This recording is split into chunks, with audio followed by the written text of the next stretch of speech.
नमस्कार, मी अर्चना गावकडच्या रेसिपी या चॅनलवर तुमचं स्वागत। तर तेलामध्ये बारीक कट केलेला कांदा छान असा परतून घेणार आहे। इथं 2 चमचे हरभरा डाळ अर्धा तासासाठी भिजत घातलेली होती।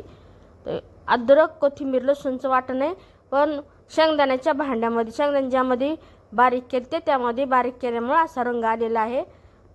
परतून घ्यायचं व्यवस्थित असं। त्यानंतर परतून झाल्यानंतर यामध्ये हळद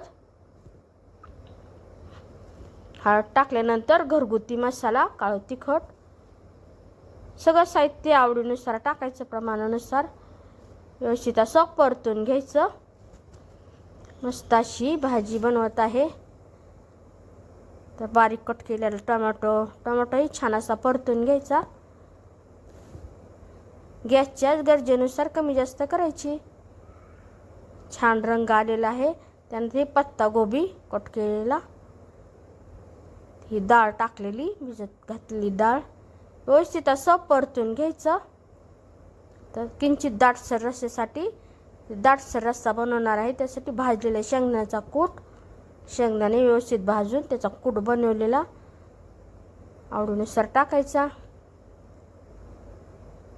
चवीनुसार मीठ व्यवस्थित असं परतून घ्यायचं। आता गरजेनुसार पाणी टाकणार आहे।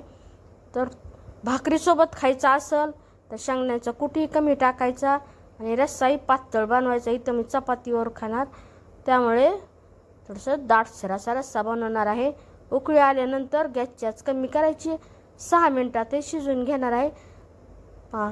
एकदम गरमी, त्यामुळं कॅमेरा उलटा पुलटा झालेला। भाजी तयार झालेली आहे। मस्त असं छान दिसायसाठी गॅस बंद केलेला होता, म्हणजे तर्री येते। तर नक्की बनवा आणि व्हिडिओला लाईक करा।